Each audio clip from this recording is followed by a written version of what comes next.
La pluie martelait les pavés de Montmartre comme un reproche divin, et Louis, trempé jusqu'aux os, poussa la porte du café le consulat d'un geste rageur.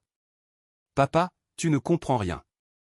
L'amour n'est pas une maladie, c'est une force, hurla-t-il à son père, Henri, dont le visage ridé se tordit en un rictus de dégoût. Henri, les yeux plissés sous ses sourcils broussailleux, cracha son café sur la table. « L'amour ? C'est une perversion, fiston. Est-on au mariage avec cet Américain ? Une farce qui souille notre nom. » Paris, cette ville des amours impossibles, avait toujours été un théâtre cruel pour Louis. Né dans les ruelles étroites du Marais en 1975, il avait grandi sous le regard implacable d'Henri, un ancien ouvrier des chantiers navals de Brest, reconverti en gardien de traditions familiales aussi rigides qu'un corset victorien.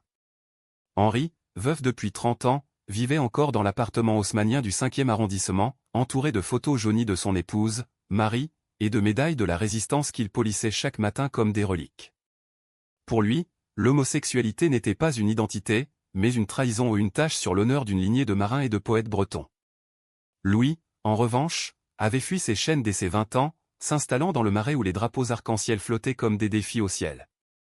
Ce soir-là, dans le café bondé d'artistes et de touristes, la dispute éclata comme une tempête atlantique. Louis, 45 ans, professeur de littérature à la Sorbonne, avait les traits fins hérités de sa mère, mais les yeux verts d'Henri, ses yeux qui maintenant le fusillaient. Il était venu annoncer son union civile avec Alexandre, un scénariste américain rencontré lors d'un festival de cinéma à Cannes. Alexandre, avec son accent traînant et ses blagues sur les cow-boys, avait apporté une bouffée d'air frais dans la vie de Louis, un mélange de romantisme hollywoodien et de tendresse quotidienne. Mais pour Henri, c'était l'insulte suprême. Ton père gay, avait-il ricané plus tôt au téléphone. Tu n'es qu'un clown, Louis. Et ton gamin, Maxime ? Il grandira en pensant que c'est normal, cette abomination. Maxime. Le nom plana dans l'air comme un fantôme. À 18 ans, Maxime était le fils unique de Louis et de sa première compagne, Claire, une femme partie trop tôt d'un cancer, laissant à Louis la garde exclusive. Maxime avait grandi entre les livres de la Sorbonne et les tournages improvisés d'Alexandre, un adolescent sensible aux boucles châtaines et au sourire timide qui masquait une tempête intérieure. Il adorait son père, mais les moqueries d'Henri, ses appels sporadiques où le grand-père le traitait de le petit inverti en herbe, avaient creusé un fossé. Maxime rêvait de théâtre, de ces planches du théâtre du Soleil où les âmes se mettaient à nu. Mais Henri, lors de sa dernière visite, avait balayé d'un revers de main les esquisses de scénario de Maxime, du théâtre. Pourquoi faire, mon garçon ? Pour parader comme ton père ? La pluie redoubla dehors, et Louis se leva, renversant sa chaise. Tu ne verras jamais au-delà de tes préjugés, papa. Mais Maxime, lui, il comprendra. Il nous sauvera tous. Henri ricana, mais son rire sonna faux, comme un écho dans une église vide. Louis sortit, laissant son père seul avec son café amer. Les jours suivants s'étirèrent en un automne mélancolique. Les feuilles des platanes du boulevard Saint-Germain jaunissaient, et Louis se réfugia dans les bras d'Alexandre. Leur appartement du Marais, avec ses murs tapissés de posters de films de Woody Allen et de photos de voyage en Toscane, devint un sanctuaire. Alexandre, 38 ans, aux épaules larges et au rire contagieux, cuisinait des crêpes bretonnes pour faire sourire Louis. Ton père est un dinosaure, chéri. Mais l'amour, c'est plus fort que les os fossiles. Il parlait de Maxime, qui rentrait bientôt de son lycée à Lyon pour les vacances de Toussaint. Maxime, ce fils si proche et pourtant si distant depuis les remarques d'Henri. Maxime arriva par le TGV un soir pluvieux, sa valise bourrée de partitions et de carnets. À la gare de Lyon, Louis l'étreignit, sentant sous ses doigts la fragilité de ce corps adolescent qui grandissait trop vite. Papa, grand-père a appelé. Il veut qu'on dîne ensemble. Pour réconcilier la famille. Louis blêmit. Maxime, avec une maturité qui le dépassait, ajouta, je sais ce qu'il pense de toi. De nous. Mais je veux lui montrer que l'amour n'est pas une honte. Le dîner eut lieu dans l'appartement d'Henri, un mausolée de meubles Louis-Philippe et de souvenirs fanés. Alexandre, en jean et chemise à carreaux un clin d'œil à ses racines texanes, essaya de détendre l'atmosphère avec des anecdotes sur Hollywood. Henri, assis en bout de table, mâchait son pot-au-feu en silence, ses yeux passant de Louis à Maxime comme un juge. Puis, inévitablement, la bombe éclata. « Et toi, fiston » lança Henri à Maxime, « tu comptes suivre les traces de ton père ?» devenir un artiste gay pour amuser les bobos parisiens. Maxime rougit, ses couverts tintant contre l'assiette. Louis intervint, papa, arrête. Maxime est fier de qui il est. Mais Henri, emporté par son vin rouge, cracha, fier. De quoi? D'une lignée souillée?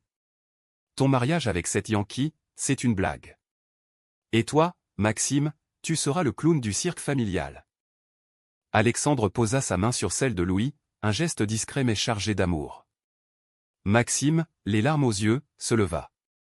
Grand-père, tu te trompes. L'amour, c'est pas une blague. C'est ce qui nous rend humains. Il sortit en trombe, laissant un silence pesant. Plus tard, dans le Marais, Maxime confia à son père, je vais auditionner pour la pièce au théâtre de la ville. Une histoire d'amour interdit, comme la nôtre. Et je veux que grand-père vienne. Pour qu'il voie. Louis embrassa son fils sur le front, le cœur serré. Paris, avec ses lumières tamisées et ses secrets enfouis, semblait conspirer pour un dénouement. Mais qui savait si Henri, ce roc breton, pourrait un jour se fissurer? Les semaines passèrent dans un tourbillon de répétitions. Maxime, sélectionné pour le rôle principal d'une pièce intitulée Les ombres de l'arc-en-ciel, une création contemporaine inspirée des luttes LGBTQ+ des années 80, se jetait corps et âme dans le travail. Le metteur en scène, une femme excentrique nommée Élise, voyait en lui un potentiel brut, un mélange de vulnérabilité et de feu. Maxime, ton personnage et toi, un jeune homme qui défie son passé pour embrasser son présent. Les soirées se prolongeaient au Café DS près du théâtre, où Maxime rencontrait les autres comédiens, dont un certain Julien, 20 ans, aux yeux bleus perçants et au sourire espiègle. Julien était l'antithèse d'Henri, étudiant en beaux-arts, fils d'immigrés maghrébins, il dansait la salsa dans les clubs du canal Saint-Martin et citait Baudelaire comme on récite des prières. Leur première rencontre fut un hasard, Julien jouait le rôle du premier amour du protagoniste. Lors d'une pause, il offrit à Maxime une cigarette, et leurs doigts se frôlèrent. T'es tendu comme un arc. Relax, beau gosse. La scène, c'est pas la guerre. Maxime rit, pour la première fois depuis des semaines. Julien, avec sa nonchalance parisienne matinée d'exotisme, devint vite un confident. Il parlait de tout, des insultes homophobes dans les lycées, des coming-out familiaux ratés, et surtout, de l'amour qui guérit les plaies. Un soir, après une répétition où ils devaient s'embrasser ou une scène pudique mais intense, Julien retint Maxime dans les coulisses. La lumière des spots encore chauds jetait des ombres longues sur les murs de briques. Maxime, et si c'était pas que du théâtre, murmura Julien, son souffle chaud contre l'oreille de Maxime. Le cœur battant, Maxime se tourna, et leurs lèvres se rencontrèrent pour de vrai. C'était doux, hésitant, comme un premier rayon de soleil après la pluie. Mais au fond de lui, Maxime pensa à Henri, à ces mots venimeux qui empoisonnaient tout. Louis, de son côté, luttait avec ses propres démons. Alexandre, parti pour un tournage à Los Angeles, laissait un vide que les appels nocturnes ne comblaient pas. Je t'aime, mon cow-boy, chuchotait Louis au téléphone, imaginant les collines californiennes. Mais les doutes s'insinuaient, et si Henri avait raison? Et si leur amour était une illusion fragile? Il se confia à un ami, un psychologue du quartier, qui lui rappela, l'amour n'est pas américain ou français, Louis. C'est universel. Et le tien est beau. Henri, isolé dans son appartement, relisait les lettres de Marie. Protège nos garçons, Henri, avait-elle écrit avant de mourir. Mais protéger comment? En les maudissant? Une nuit, il appela Maxime. Viens me voir, petit. Sans ton père. Maxime accepta, poussé par un espoir fou. Au parc des Buttes-Chaumont, sous les marronniers dénudés, Henri parla enfin. Je t'aime, Maxime. Mais ton père. Il m'a volé mon fils. Avant lui, Louis était un garçon droit comme un i. Maxime, les poings serrés, répondit, grand-père, papa n'a rien volé. Il a juste osé être lui. Et moi aussi, je vais oser. La première approchait. Les affiches placardées sur les murs de Paris annonçaient Les ombres de l'arc-en-ciel, une histoire d'amour qui défie les ombres du passé. Louis acheta les billets, Alexandre promit de rentrer pour la soirée. Julien et Maxime répétaient jusqu'à l'aube, leurs baisers se mêlant au texte, brouillant les lignes entre fiction et réalité. Et Henri? Maxime lui envoya une invitation, avec un mot, viens. Laisse-moi te montrer. La veille de la première, une dispute éclata au théâtre. Élise, stressée, accusa Maxime de manque d'engagement. Ton grand-père te hante. Lâche prise. Maxime craqua, pleurant dans les bras de Julien. Il me déteste parce que je suis comme papa. Julien l'embrassa, farouche. Non. Il a peur. Et l'amour, c'est ce qui chasse la peur. Le rideau s'ouvrit sur un Paris des années 80, fumant de cigarettes et de révolte. Maxime, en jean délavé et chemise à carreaux un hommage discret à Alexandre, entra en scène sous les applaudissements épars du public clairsemé. Son cœur cognait comme un tambour de carnaval, mais les mots coulèrent, fluides, chargés d'une vérité qu'il n'avait pas anticipée. Pourquoi me regardes-tu comme si j'étais un fantôme, père? L'amour n'est pas un crime, c'est une renaissance. La pièce, écrite par un jeune auteur queer nommé Théo, tissait les fils d'une famille déchirée, un fils gay confronté à un père traditionnaliste, un frère cadet témoin muet, et un amant outsider qui apporte la lumière.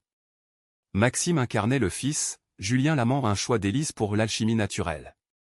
Chaque réplique était un miroir, les disputes d'Henri se reflétaient dans les tirades du père fictif, les tendres nuits avec Alexandre dans les duos amoureux. Le public, une centaine de spectateurs ce soir de première critique du Figaro, militants de Act Up, et quelques curieux du Marais, buvaient les mots comme un vin millésimé. Dans la salle, Louis serrait la main d'Alexandre, rentré in extremis de Ella, son costume froissé par le gel-ag. « Regarde-le, Alex. Notre garçon est un lion. » Alexandre, ému, murmura, « Il l'a toujours été. C'est toi qui lui as appris à rugir. » Henri n'était pas encore là. Maxime avait guetté la porte d'entrée pendant les 10 minutes précédant le lever de rideau, mais seul un courant d'air froid s'était faufilé. « Il viendra pas » avait soufflé Julien en coulisses, posant un baiser sur la tempe de Maxime. « Mais moi, je suis là. Et c'est tout ce qui compte. » Sur scène, la tension montait. La scène du coming out, Maxime, face au père joué par un acteur bourru aux traits d'Henri, hurlait « Tu m'as élevé pour être fort, papa. Mais ta force est une cage.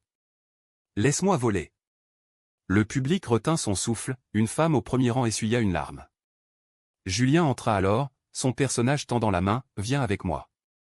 Laisse les ombres derrière. » Leur étreinte, chorégraphiée mais électrique, fit vibrer l'air. Maxime sentit les lèvres de Julien contre les siennes, et pour un instant, le théâtre disparut. C'était réel, ce feu qui les consumait. Entre les actes, dans les couloirs humides du théâtre de la ville, Louis croisa un visage familier, Henri, en manteau noir, les traits tirés. « Papa ?»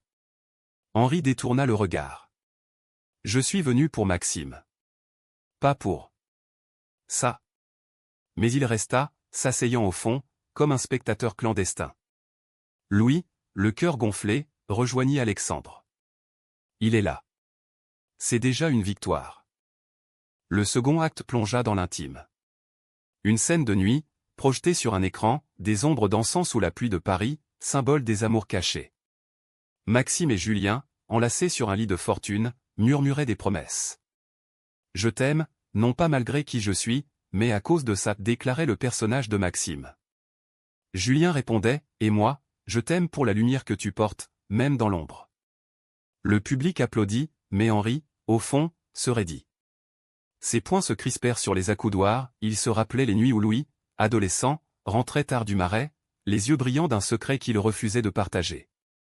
Après l'entracte, la tempête éclata. La confrontation finale, le père, brisé, avouait ses peurs nées de la guerre, de la perte de Marie, de la peur de l'inconnu. « J'ai voulu te protéger, fiston. Mais j'ai tout gâché. » Maxime, les larmes coulant pour de vrai, répliquait « La protection, c'est l'acceptation. Pas les chaînes. » Puis, tournant vers l'amant, « Et l'amour, c'est la clé qui les brise. » Le baiser qui suivit fut le climax, passionné, libérateur, sous les lumières qui baissaient comme un coucher de soleil sur la scène. Henri se leva d'un bond, renversant son siège. « C'est ridicule. Une mascarade. » Sa voix tonna dans la salle, couvrant les applaudissements naissants. Les regards se tournèrent, Élise, en régie, pâlit. Louis se figea, Alexandre murmura, « Laisse-le. C'est son combat. » Mais Maxime, sur scène, encore dans la peau de son personnage, ne s'arrêta pas. Il brisa le 4e mur, un choix non scripté, impulsif. Descendant les 3 marches vers la salle, micro en main, il s'avança vers son grand-père. Grand-père. C'est pas une mascarade. C'est ma vie. Notre vie. Tu moques papa depuis des années. Perguet, dis-tu? Mais regarde-moi. Je suis ton sang, et j'aime Julien comme papa aime Alexandre. Et ça, c'est beau. Le silence tomba comme une guillotine. Henri, face à son petit-fils, vacilla. Les yeux verts, identiques aux siens, le transperçaient. Julien, derrière Maxime, tendit la main, soutenant en silence. Le public, conquis, retint son souffle. « Assieds-toi, papa » avait murmuré Louis en coulisses des années plus tôt, lors d'une dispute similaire. Aujourd'hui, c'était Maxime qui parlait pour lui. Henri ouvrit la bouche, mais seul un sanglot étouffé en sortit. Maxime. Il s'effondra sur son siège, le visage dans les mains. La pièce reprit, mais altérée. Maxime remonta sur scène, improvisant une tirade finale, « Les ombres ne gagnent pas si on allume la lumière ensemble ». Les applaudissements éclatèrent, tonitruants, comme une vague de la Manche. Élise, en larmes, cria « Bravo ». Julien embrassa Maxime en coulisses, un baiser salé de sueur et de joie. « T'es un héros, Max ». Après le rideau final, la salle se vida lentement, mais Henri resta. Louis s'approcha, prudent. « Papa ?» Henri leva les yeux, rougit. « Ton garçon. » Il m'a giflé avec la vérité. J'ai été un idiot. Alexandre, diplomatique, offrit une main, « Bienvenue dans la famille, Henri. On a de la place pour les dinosaures repentis. » Henri serra la main, un sourire timide aux lèvres. Maxime arriva, Julien à son bras. « Grand-père, tu restes pour la after-party » Henri hocha la tête. « Oui, petit. Et je veux tout entendre. Sur toi. Sur tout. » Cette nuit-là, au bar Le Caveau de la Huchette, sous les arches voûtées du quartier latin, la famille se reconstitua. Jazz en fond, verre de chardonnay qui tintait, rire qui effaçait les rancunes. Henri raconta Brest, ses amours de jeunesse, un marin rencontré en 1944, un secret enterré sous les bombes. J'ai fui ma propre ombre, Louis. Et je t'ai jugé pour ça. Louis, ému, l'étreignit. On fuit tous quelque chose, papa. Mais l'amour nous rattrape. Maxime et Julien dansèrent, enlacés, sous les regards bienveillants. Paris, jalouse de ses secrets, semblait enfin les absoudre. Mais au fond de Maxime, une ombre persistait, et si ce n'était que le début? Julien murmura à son oreille, « On affrontera le reste ensemble. » Maxime sourit, le cœur léger. Pourtant, les ombres n'abdiquent pas si facilement. 2 semaines plus tard, une lettre anonyme arriva chez Louis, « Votre famille est une abomination. » Fiché le camp du Marais. Signé un vrai Parisien. Louis la brûla, mais le doute s'insinua. Alexandre, repartit à Ella, appelez moins. Le tournage est infernal, chérie. Mais je rentre bientôt. Maxime, absorbé par la tournée de la pièce à Lyon, s'éloignait aussi. Julien, avec ses cours d'art, parlait d'un stage à Berlin. C'est temporaire, Max. Notre histoire, c'est pour toujours. Henri, transformé, invitait à dîner. Ses pot-au-feu étaient meilleurs, ses blagues moins acides. J'ai lu un livre sur. Vous savez, confia-t-il un soir. C'est pas si mal, l'amour moderne. Mais sous la surface, les fissures apparaissaient. Un collègue de Louis, homophobe notoire, murmura des ragots à la Sorbonne. Maxime surprit des regards au théâtre, le gamin du scandale. Et Julien? Une nuit, après une dispute futile sur l'avenir, il avoua, j'ai peur, Max. Ma famille. Ils acceptent pas encore. Et si on était trop jeune pour ça? Le doute grandit comme une marée. Maxime, seul dans sa chambre du Marais, relisait les scripts.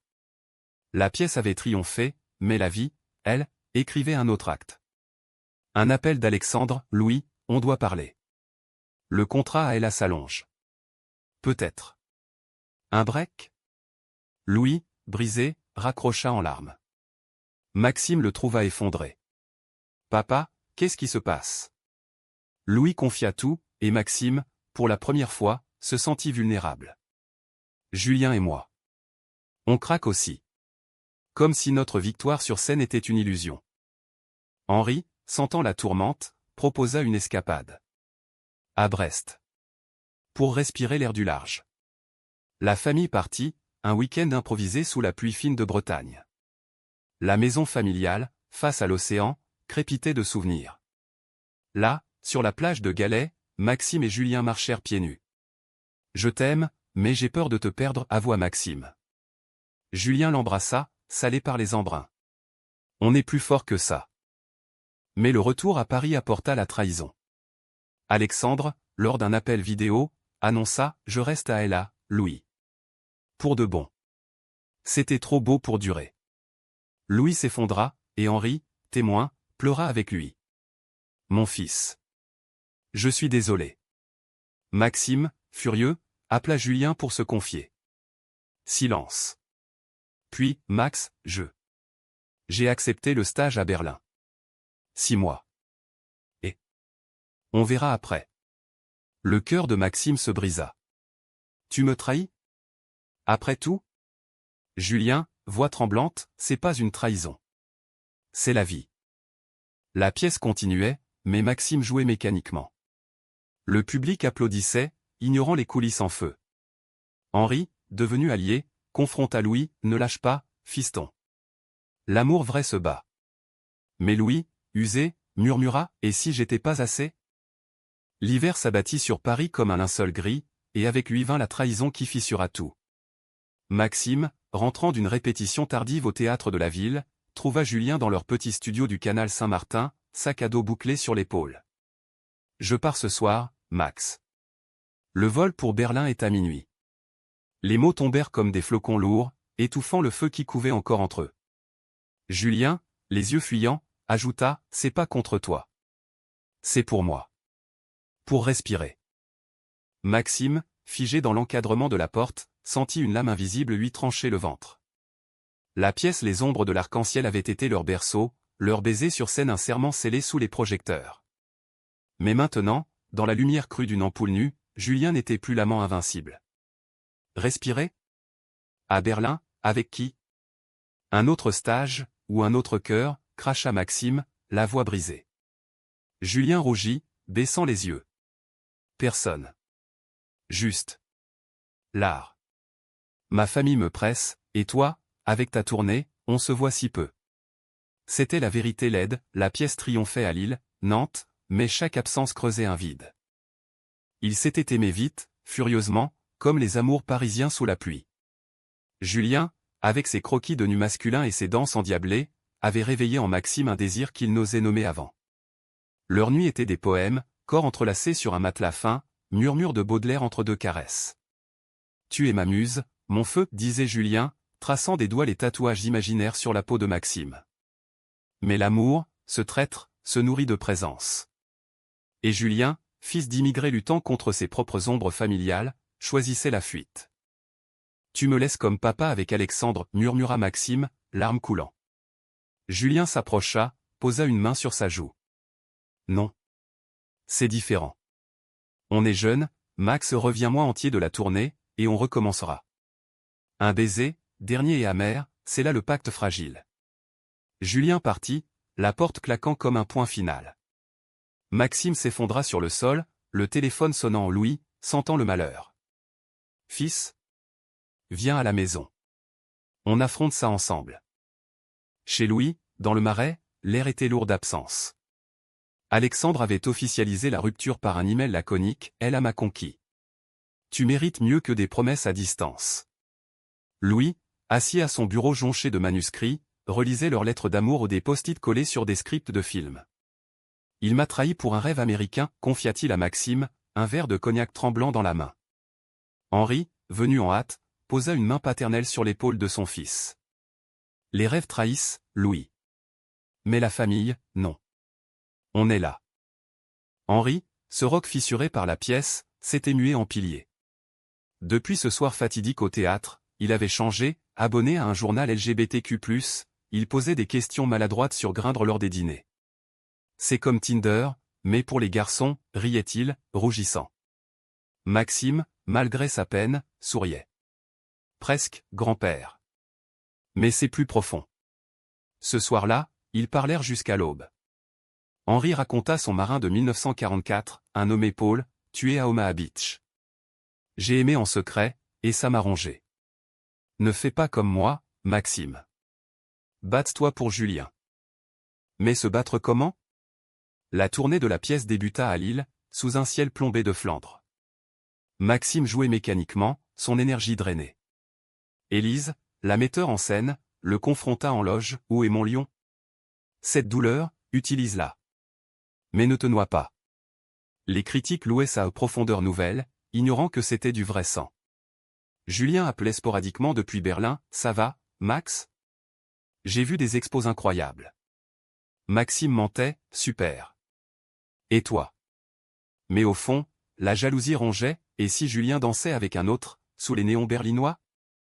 De retour à Paris pour une pause, Maxime croisa par hasard un ami de Julien au café de Flore. Julien? Il sort avec un Allemand, un sculpteur. C'est frais, mais... Il parle tout le temps de toi. Le coup de poignard. Maxime rentra en trombe, composa le numéro. C'est vrai?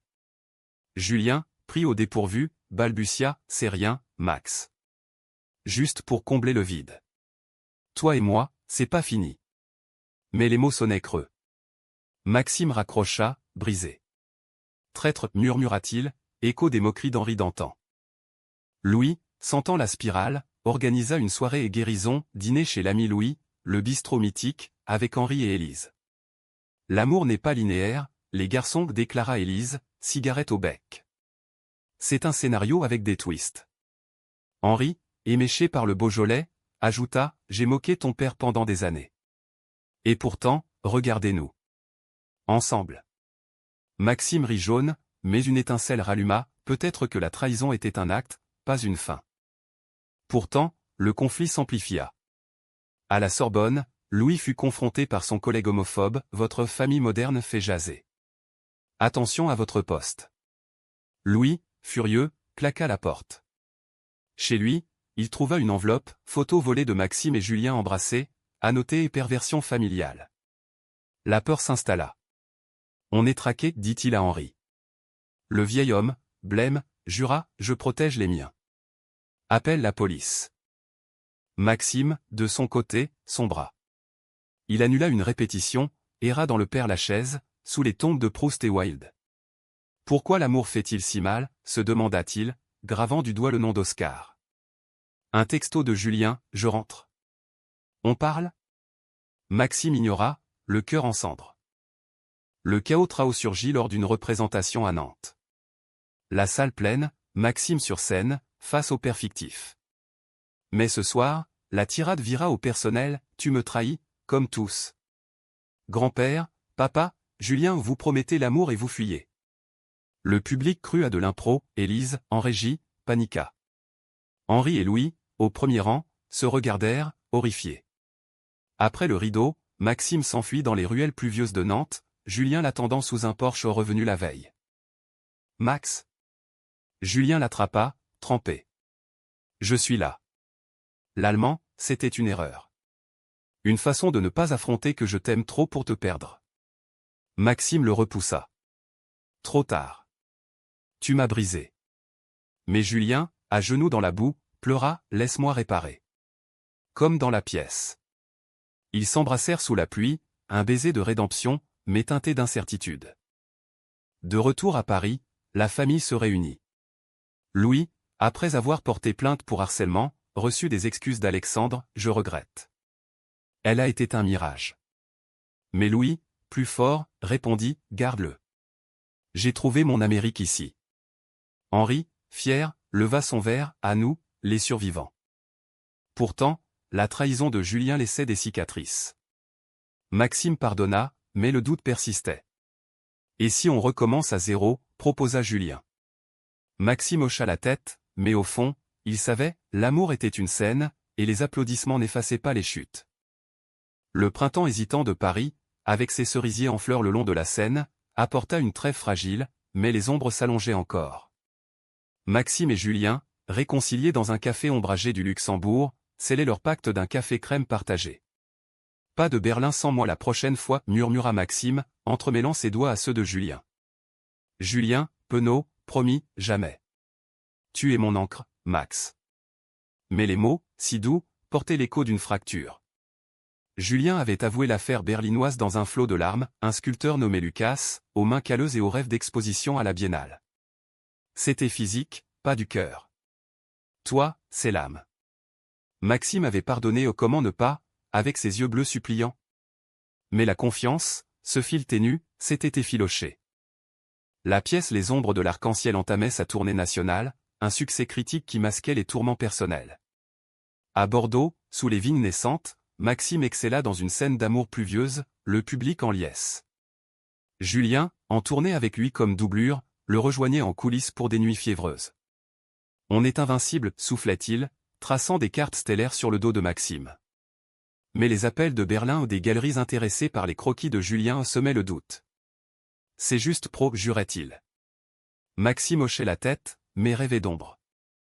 Louis, de son côté, naviguait ses propres eaux troubles. L'enquête sur les lettres anonymes mena à un suspect, le collègue homophobe de la Sorbonne, un historien réac nommé Duval, qui nia en bloc. C'est une vendetta contre les modernistes comme vous, cracha-t-il lors de l'interrogatoire.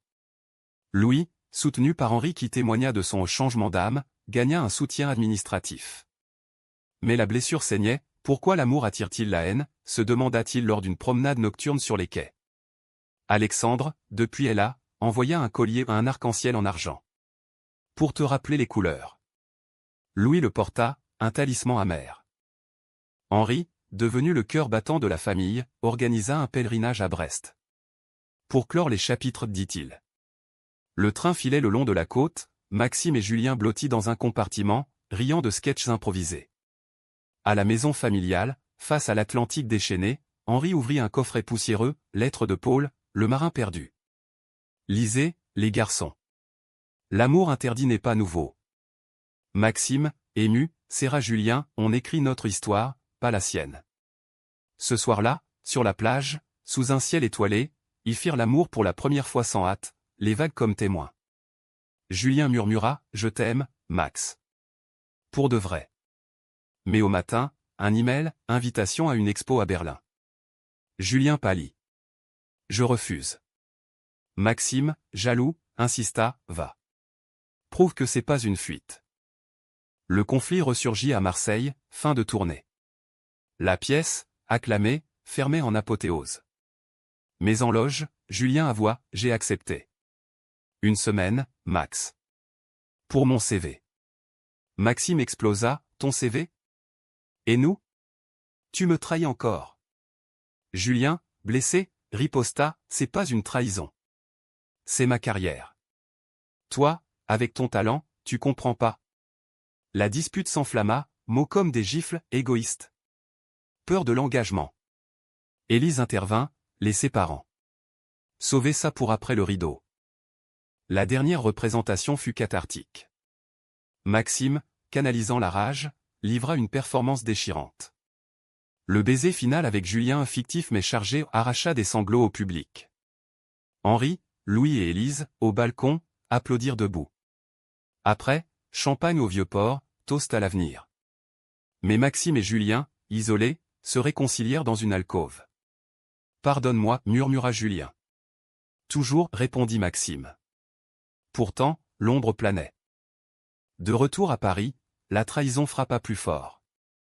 Maxime surprit un message sur le téléphone de Julien, Lucas, revient à Berlin. On a besoin de toi. Et de nous. Le monde s'effondra. Confrontation au studio, c'est fini? Julien, en larmes, non. C'est une erreur résiduelle. Mais Maxime, brisé, partit chez Louis. Il recommence, papa.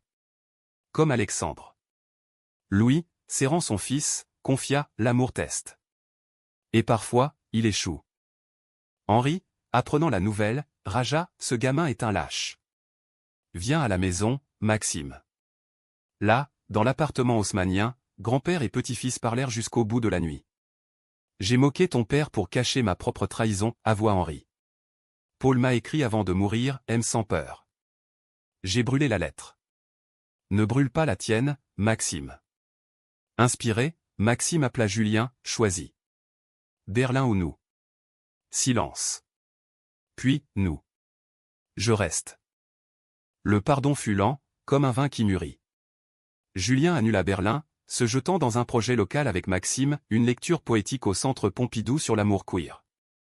Louis, quant à lui, rencontra un nouveau visage lors d'un séminaire, Marc, un éditeur belge aux manières douces, qui citait Camus comme on flirte. L'absurde de l'amour, c'est sa beauté, dit-il. Louis rit, le cœur s'ouvrant. Mais le vrai chaos guettait. Duval, le collègue, n'avait pas désarmé. Lors d'une conférence à la Sorbonne, il attaqua publiquement « Monsieur Lefebvre, votre vie personnelle influence-t-elle votre objectivité sur la littérature française ?» Le scandale éclata, médias en ébullition. Louis, face aux caméras, répondit avec dignité « L'amour, messieurs, est la plus grande littérature. Et le mien est un roman ouvert. » Maxime, présent, prit le micro, mon grand-père l'a appris sur scène. L'acceptation n'est pas une mode, c'est une révolution. Henri, dans l'ombre, sourit fièrement. Julien, à ses côtés, serra la main de Maxime, on est une équipe. La famille, unie, affronta la tempête, pétition en ligne, soutien d'association. Duval fut suspendu, et Paris, cette grande scène, applaudit le courage. Pourtant, sous la victoire, la vulnérabilité persistait.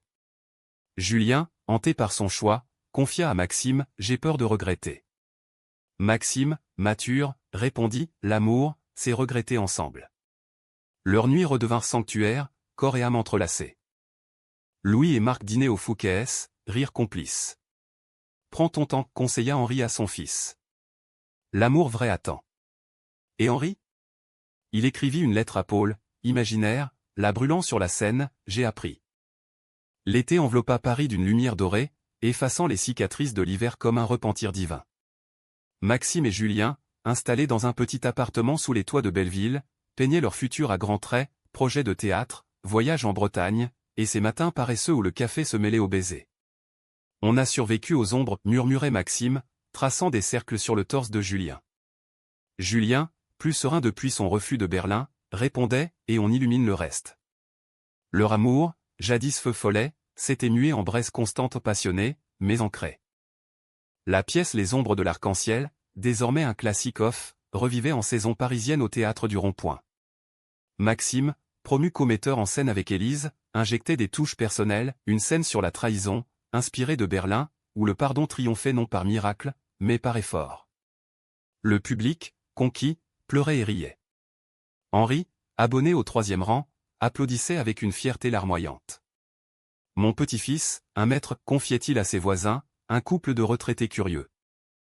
Louis, épanoui aux côtés de Marc, redécorait l'appartement du Marais, photo de Brest, un poster d'Annie Holland, clin d'œil à Alexandre Pardonné, distant ami.